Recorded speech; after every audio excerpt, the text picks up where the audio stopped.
Shabbat Shalom, hermanos y hermanas, y bienvenidos a otro capítulo más. Hoy nos toca el capítulo 2, los dolores de parto, donde lo dejamos el otro día, bueno, esta mañana, porque creo que este video va a ser por la tarde. Estoy grabando enseguida de lo que grabé el video anterior. Esta es una nueva sección del canal en donde vamos a estar estudiando las guías de estudio del Dr. Baruch Korman que están puestas en su página web amarasaisrael.org. Puedes acceder a la página y seguir todos estos estudios por tu cuenta, pero los vamos a ir haciendo, Dios mediante, uno por uno. Así que vamos a comenzar el capítulo 2. Los dolores de parto son unas 6 carillas de lectura. Y arranca así. Casi todas las religiones del mundo enseñan que este mundo pasará y se convertirá en o será transformado en una utopía. Ya se ha indicado que según el relato bíblico y otros escritos de los tiempos finales, que una gran guerra será el catalizador para que el jardín de Dios se establezca. Al examinar numerosos textos sobre este tema, uno entiende que hay varios eventos significativos que conducirán hacia esta gran guerra. El periodo inicial y los eventos que tendrán lugar dentro de él se conocen como dolores de parto. ¿Cuál es la razón de tal terminología? De la misma manera que durante el nacimiento de un niño la madre sufre tremendos dolores, pero al final estos dolores dan paso a una gran alegría cuando ella sostiene a su hijo por primera vez, así también pasarán los sufrimientos que preceden al establecimiento del jardín de Dios, al igual no serán recordados nunca más por aquellos que entrarán en este jardín. Los dolores de parto comenzarán con numerosos eventos que darán lugar a una inestabilidad en el mundo. Primeramente, habrá un cambio significativo en la moralidad de personas. La mayor parte del mundo se volverá más tolerante hacia los comportamientos que una vez fueron considerados inapropiados. Esto ya está pasando. Sin embargo, habrá una minoría sustancial que se convertirá en muy intolerante y excesivamente violenta a violaciones percibidas desde sus puntos de vista morales y religiosos. Estas diferencias serán las bases para el conflicto que traerá consigo varias consecuencias negativas. Habrá fuertes divisiones entre las personas. Bueno, hermanos, esto de acá, esto Baruch lo escribió hace muchos años ya. No porque obviamente no fue una visión de él, está basado en las escrituras, las profecías de la Biblia. Pero esto ya está, lo estamos viendo, esto es algo que ya está sucediendo. Aquellos que abracen estas estrictas posiciones morales lo harán basados en estrictas convicciones religiosas. Estas diferencias también darán lugar a la inestabilidad política y social. Esta inestabilidad no solo se basará en puntos de vista religiosos, sino en varias filosofías políticas. Hay dos filosofías políticas básicas que pueden manifestarse en una multiplicidad de diferentes movimientos políticos. La primera filosofía coloca el poder y gobierna en manos de un pequeño número de líderes y partidarios del gobierno. Estos líderes tienen gran poder que eventualmente lo utilizan para oprimir a las masas. Los derechos individuales serán menos valorados y prevalentes. Esto es algo que también ya lo vemos en la mayoría, sobre todo en los gobiernos de izquierda y los falsos gobiernos de derecha, que son centro-izquierda más que nada y son una pantomima. Vamos a leer la segunda parte, que también ya hay gobiernos de esta segunda filosofía política, que dice: la segunda filosofía política es muy diferente. Líderes gubernamentales son vistos como simples representantes del pueblo. Bueno, tenemos el caso más reciente, Milei, en Argentina. Él lo ven como un representante del pueblo y tiene sus ideas de liberar, ¿no? Justamente de achicar el Estado y que el poder lo tenga la gente, devolverle el poder a la gente para que la gente sea libre de hacer con libertad lo que quieran en sus vidas, ¿no? Porque Dios nos dio libre albedrío. Entonces, el poder no descansa en el gobierno, sino con las personas, justamente lo que acabo de decir. El poder para sustituir los líderes gubernamentales se ejerce con frecuencia y hay numerosos controles y equilibrios para garantizar que el poder del pueblo no es usurpado por los líderes. Los derechos humanos y las libertades son fundamentales para esta filosofía política y deben ser apreciados por sus ciudadanos. Derechos como la libertad de expresión, protesta, reunión, religión y de poseer armas son esenciales para la supervivencia de esta. Exacto. Entonces, toda esta filosofía, por ejemplo, vuelvo a repetir, la más reciente la vemos con Milei gobernando Argentina. Y no sé qué otras. A ver, de momento yo así tan. Y Bukele, Nayib Bukele. Que lo veo también así como que quiere todo para su pueblo y además manifiesta mucho a Dios. De momento son los únicos dos ejemplos así que yo puedo decir, bueno, están con esta filosofía política, ¿verdad?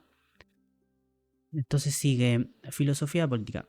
Otros dos ingredientes son la prensa y un sistema judicial. A la prensa se le debe permitir investigar y publicar o transmitir presentaciones periodísticas libremente al público. El sistema judicial debe preservar la igualdad de todos los ciudadanos, independientemente de los factores personales tales como raza, religión, etnia, etc. A medida que el mundo se mueve al comienzo de los dolores de parto, habrá un cambio entre las naciones que practican el segundo tipo de filosofía política hacia el primer tipo de filosofía política, es decir, los libertarios contra los gobiernos socialistas, por así decirlo, y comunistas. En otras palabras, cuando una persona ve los derechos y libertades mencionados siendo despojados en los países que han disfrutado de esta libertad anteriormente, entonces éste deberá considerar que los dolores de parto están cerca. No solo habrá inestabilidad social y política, pero la inestabilidad económica, y lo resalta, será probablemente la mayor razón para mover el mundo hacia adelante a los últimos tiempos. Habrá varias fuentes para una deceleración económica, perdón de las pronunciaciones, significativa. En primer lugar, habrá un aumento de los desastres nacionales costosos tales como terremotos.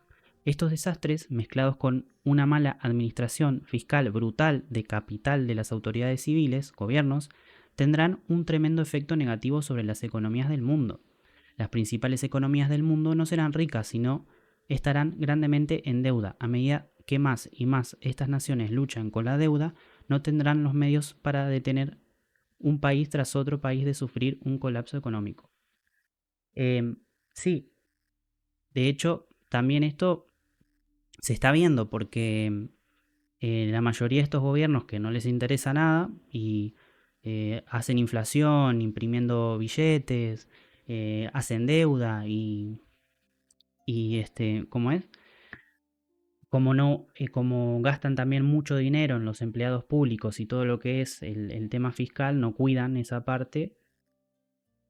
Cuando tienen un problema que viene de la naturaleza de Dios, se hace todo mucho peor, es todo más inestable. Entonces, bueno, acá viene la parte de los Estados Unidos que dice: los Estados Unidos de América no es la nación rica que la gente piensa. Más bien, los Estados Unidos de América es el deudor más grande entre todas las naciones. Y esto creo que ni siquiera estaba escrito cuando gobernaba Biden. Después que gobernó Biden, la deuda incluso creció. De hecho, hace unas semanas Donald Trump salió a decir que tenían una deuda de millones de dólares. Y sigue. No es simplemente una cuestión de la cantidad de deuda que una nación tiene, pero la deuda en relación a los ingresos del país también es un indicador importante de la situación económica de un país. En los Estados Unidos, esta proporción está creciendo a un ritmo cada vez mayor. A pesar de la retórica de los líderes del gobierno, la deuda de Estados Unidos sigue aumentando y se prevé que va a empeorar significativamente. El debilitamiento de la economía de Estados Unidos ha sido un factor importante en la disminución de la capacidad de los Estados Unidos para influir en otras naciones. Hoy en día, más que nunca, está claro que los Estados Unidos de América no es el líder mundial que una vez fue. Está claro. Los grupos terroristas y naciones rebeldes han tomado nota de cómo la economía de los Estados Unidos se desmorona. Para ello, una América débil y la inestabilidad financiera mundial sirven como una invitación para seguir adelante con sus objetivos. Estos objetivos hacen del mundo un lugar mucho más peligroso, negando un número cada vez mayor de personas en todo el mundo de los derechos humanos básicos y las libertades. En realidad, el miedo y la creación de problemas financieros son los principales objetivos de los grupos terroristas. Esto es muy importante y es bueno tenerlo en cuenta porque es así. El terrorismo va más que nada para destruir la economía de los países, que es lo que hace que todo caiga. Em, el propósito es la mayor causar, sino más bien causar los mayores costos financieros posibles. Simplemente la amenaza de un acto terrorista en las principales áreas urbanas como la ciudad de Nueva York puede hacer gastar al gobierno grandes sumas de dinero. En noviembre de 2015, Bruselas se paró literalmente debido a la amenaza de un acto terrorista. Las pérdidas financieras para la ciudad fue asombrosa y aunque no hubo heridos, los terroristas anotaron un duro golpe a la economía de la ciudad que se está sintiendo en toda Bélgica. El carnero, la primera bestia. La profecía es un componente importante de la Biblia. Esto ya estamos entrando en terreno de las profecías de Isaías. Una de las profecías más de Daniel. Una de las profecías más significativas en la que se refiere a la inestabilidad del mundo se encuentra en el 8º capítulo de Daniel. Ahí, el profeta Daniel recibe una visión de un carnero. La profecía es un tipo de literatura que tiene características y reglas definidas para interpretarla correctamente. En este tipo de literatura, un animal, a menudo se utiliza la palabra bestia. Se relaciona a un gobierno o un imperio, ese animal. Es evidente que en el 8º capítulo de Daniel, este carnero en realidad es un imperio. Al lector se le dice que este carnero tiene 2 cuernos y que emergerá del este hacia el oeste, al norte y al sur. La palabra usada para describir este movimiento se asemeja a un toro atacando, lo que sirve para transmitir miedo. La profecía establece que nadie será capaz de enfrentarse a este imperio ni salvar a nadie de él. Este imperio crecerá y hará lo que quiera hacer. Y acá quiero hacer una pausa para mostrarles, porque yo, mientras leía esto la primera vez, me acordé de una noticia que yo vi en los diarios de algo que había aparecido en el cielo, ¿no? Lo tengo por acá, miren. Esta foto, esto fue la explicación de la aparición de los cuernos del diablo en un amanecer en Qatar.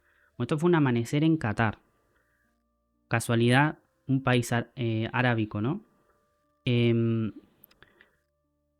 ¿Cómo es? Y la fecha, no les voy a leer todo el artículo, simplemente para que vean lo curioso que fue este amanecer en Qatar.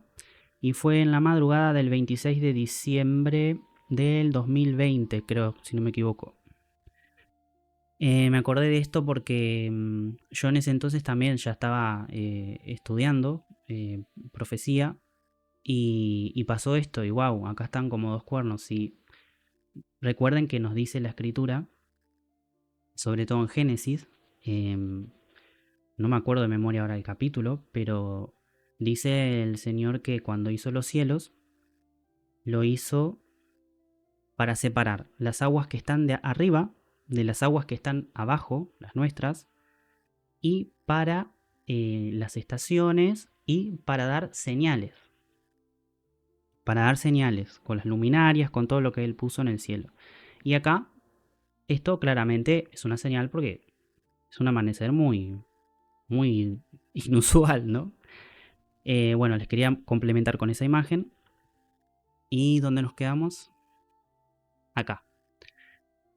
¿A cuál imperio se refiere Daniel con el carnero bestia? La respuesta es el califato islámico. El califato es la sede de un gobierno islámico que gobierna no solo a los musulmanes, sino de acuerdo con la doctrina islámica, sobre todo el mundo.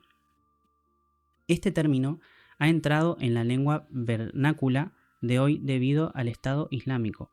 Y voy a hacer una pausa porque me dio sed, disculpen. Pero leer tanto es que seca la boca. Perdón. Este imperio del capítulo 8 de Daniel extenderá su influencia y control hacia el oeste, norte y sur. No va a ser un imperio pacífico, sino uno que se caracteriza por el miedo y que trae una sensación desesperante a la gran parte de los habitantes del mundo. El punto que debe entenderse es que este imperio quiere establecer un califato islámico y que va a lograrlo. Atención, lo va a lograr. Este califato gobernará sobre una porción significativa de la población mundial. De acuerdo con un reciente estudio de Pew, una organización líder de investigación de América, la religión de más rápido crecimiento en el mundo es el Islam.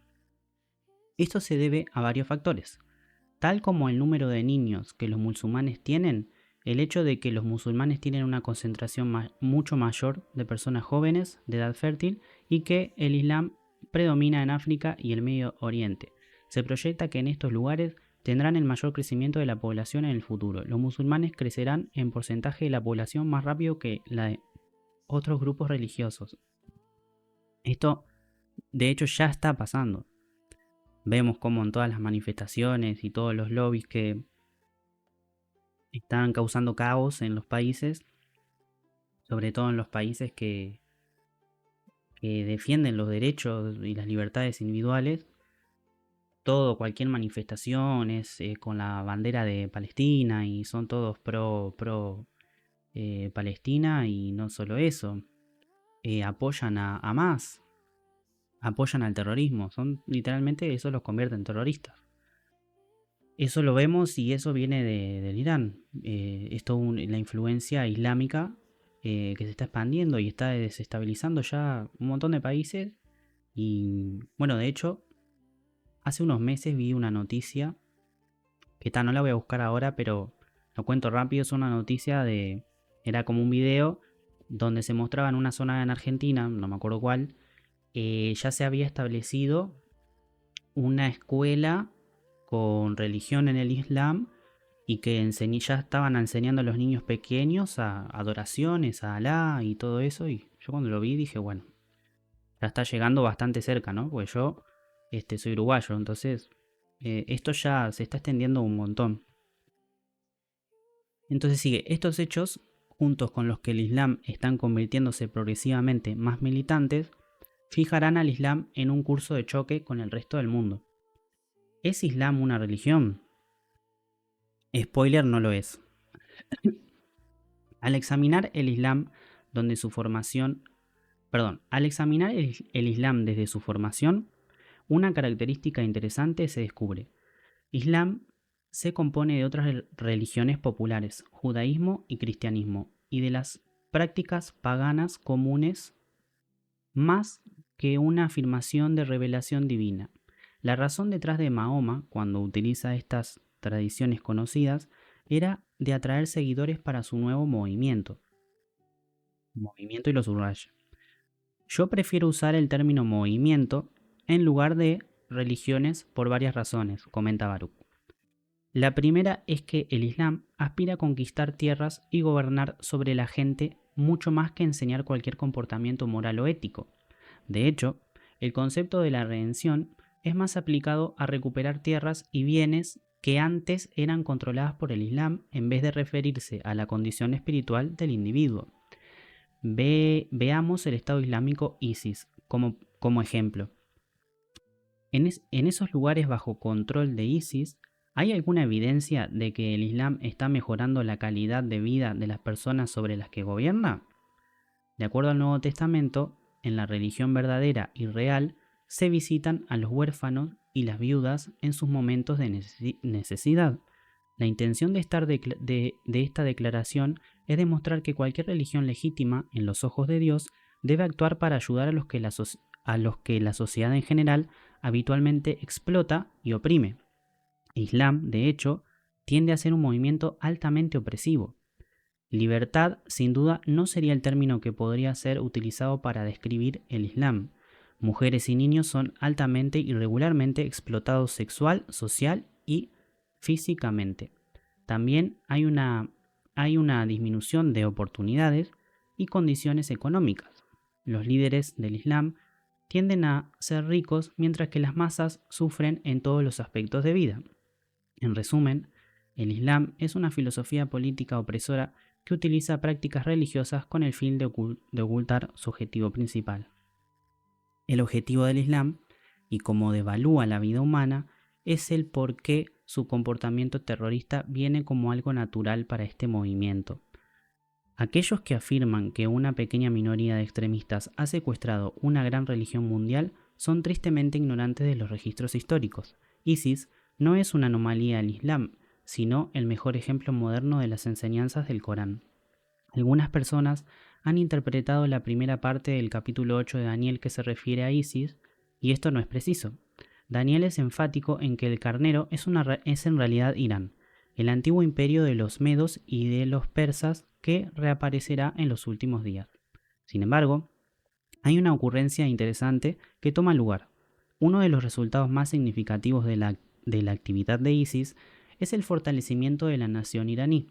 Irán ha aumentado considerablemente su influencia en lugares como Irak, Yemen, Siria y el Líbano.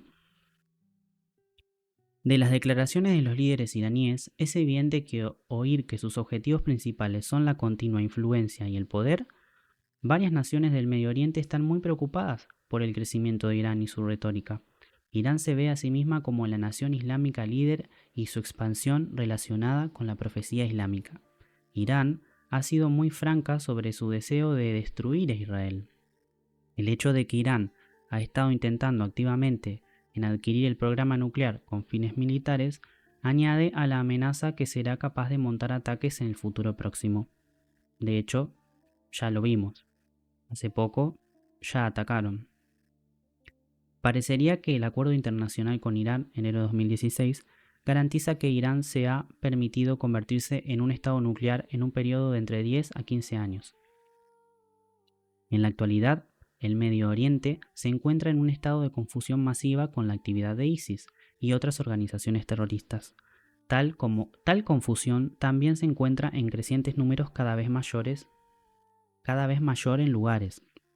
Mientras Al-Qaeda, Boko Haram, los talibanes, etc., siguen propagando el Islam a través de sus actividades terroristas, esto se ha extendido en África, Asia y Europa. Un gran número de musulmanes ha emigrado legalmente o han llegado como refugiados a muchos países y constituyen un porcentaje cada vez mayor de la población. A medida que crecen sus porcentajes, se vuelven más exigentes con sus normas y prácticas religiosas que se convierten en la ley por la cual sus comunidades deberán ser administradas. La ley islámica, Sharia. Uno tiene que reconocer que hay diferencias significativas entre los que profesan ser musulmanes pero no aceptan la ley Sharia y los musulmanes que, de hecho, reconocen la autoridad de la ley islámica Sharia. Cualquier expresión del Islam que no se someta a la ley islámica Sharia se basa únicamente en una identificación cultural con la religión. Sé que todos estos temas son complicados, son entender muchas cosas que son de esos mundos del Medio Oriente que uno al crecer acá no está familiarizado, pero es bueno que esto en realidad ayuda a que entendamos bastante mejor y comprendamos todo mejor las raíces de los hechos y de los tiempos que vivimos actualmente. Muchos de estos musulmanes han adoptado una comprensión más espiritual y religiosa de ciertos textos del Corán y de escritos adicionales, en lugar de aceptar la representación real de los textos. Algunos se han referido a estos como Islam moderado. El hecho es que esta expresión del Islam se basa en una comprensión moderna y una que desea llegar a ser parte de la comunidad religiosa en general. En realidad, esta expresión niega y ignora gran parte de lo que el Corán enseña. Los líderes islámicos moderados participan en los esfuerzos ecuménicos y están comenzando a expresar críticas para los musulmanes que creen en una interpretación literal del Corán y los otros textos autoritarios del Islam. Una vez más, es la aceptación o el rechazo de la ley islámica Sharia que determina a cuál campamento un musulmán pertenece. Hay como una división ahí. Aunque los musulmanes moderados se perciben como que sobrepasan el número de los que el mundo llama extremista o Islam radical, el número de los musulmanes que abrazan la Sharia es, sin embargo, altamente significativo. Adicionalmente, el número de adherentes a la ley Sharia está creciendo rápidamente y este crecimiento viene mayormente de los que una vez fueron parte del Islam moderado. Poco a poco, cada vez más personas están llegando a la conclusión de que hay un problema con el Islam. Sin embargo, muchos líderes mundiales como el presidente Barack Hussein Obama se niega a reconocer tal problema. El primer paso para hacer frente a la amenaza del Islam es entender que el verdadero Islam es el Islam que abarca la ley Sharia e interpreta el Corán de una manera literal o directa. Es un grave error al ver a las organizaciones terroristas islámicas o estados musulmanes que llevan a cabo creo que no puedo decir esa palabra en YouTube, que llevan a cabo ciertas violaciones graves de los derechos humanos, así como apoyar a estas organizaciones terroristas como la anormalidad y etiquetarlos como extremistas o radicales. Estas naciones y organizaciones son, de hecho, la expresión normativa del Islam. El presidente Obama ha comentado numerosas veces que aquellos que participan en ISIS y Al-Qaeda y otras organizaciones islámicas terroristas no son realmente musulmanes y que no reflejan el Islam. Tales declaraciones fallan en representar con exactitud lo que el Corán enseña y los objetivos violentos de la ley islámica, Sharia. Es la realidad que el Islam moderado no es verdaderamente el Islam. A la luz de estas cosas hay dos puntos cruciales que el mundo debe entender sobre el Islam. 1. El Islam que comete actos terroristas y oprime a millones de personas. Y 2.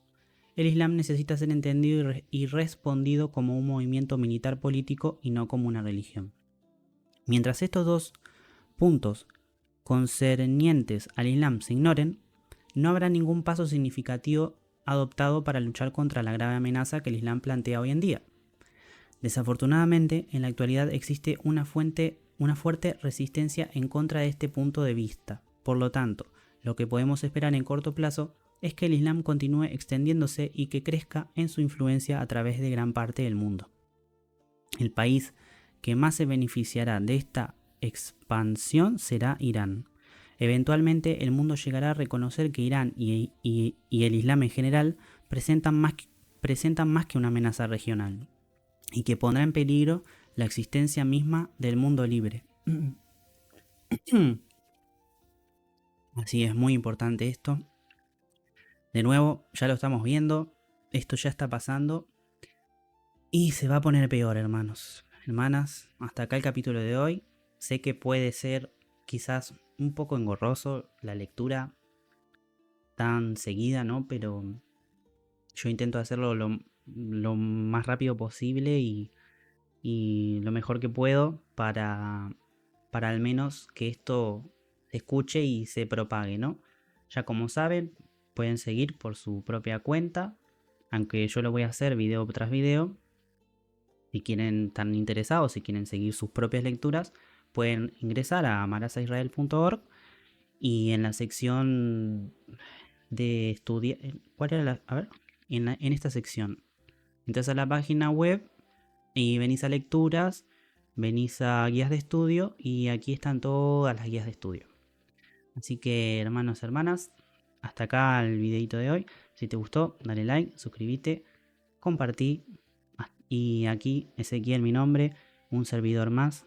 Hoy es sábado, así que Shabbat Shalom desde Uruguay. Que Dios los bendiga.